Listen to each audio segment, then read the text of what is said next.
Est-ce que tu as déjà remarqué que la pleine lune, lorsqu'elle se lève à l'horizon, a l'air beaucoup plus grosse que quand elle est quelques heures plus tard à son zénith, c'est-à-dire au-dessus de ta tête? Mais c'est bizarre parce que la lune est plus loin de nous à l'horizon que lorsqu'elle est à son zénith. Donc on devrait la voir plus grosse à son zénith qu'à l'horizon.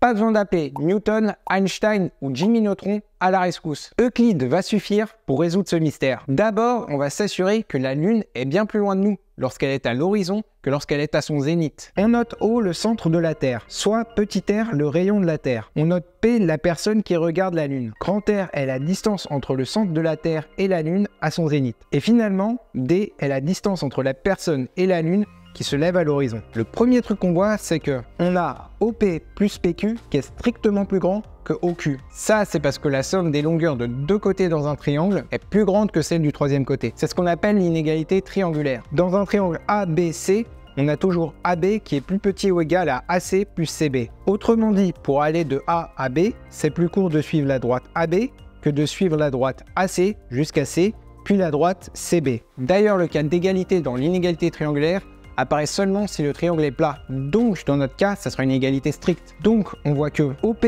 plus PQ est strictement plus grand que OQ, soit petit r plus D est strictement plus grand que petit r plus grand R. En simplifiant des deux côtés, on voit donc que D est strictement plus grand que R. On en conclut donc que la Lune est bel et bien plus éloignée de nous lorsqu'elle est à l'horizon que lorsqu'elle est au zénith. Mais du coup, pourquoi si elle est plus loin, elle apparaît comme étant plus grosse? Normalement, ça devrait être le contraire. Eh ben, c'est parce que l'observateur subit une illusion qui s'appelle l'illusion de Ponzo. L'illusion de Ponzo est une illusion optique dans laquelle la perception de deux lignes de taille identique est altérée par une paire de lignes convergentes. Ici, on a l'impression que la droite du bas est plus petite. Mais c'est pas le cas. Il faut voir la chose comme ça. Les cercles ont le même rayon, mais celui à droite apparaît comme plus grand. Ça explique donc l'illusion d'une lune plus grosse. Attention de ne pas confondre l'illusion de Ponzo et l'illusion de Ponzi. Le premier est une illusion optique, alors que le second est une illusion financière. Dans l'illusion de Ponzo, tu vois un objet comme étant plus gros que ce qu'il est vraiment, et dans l'illusion de Ponzi, tu vois ton porte-monnaie comme étant plus gros que ce qu'il est vraiment. Blague à part, les illusions optiques ont des explications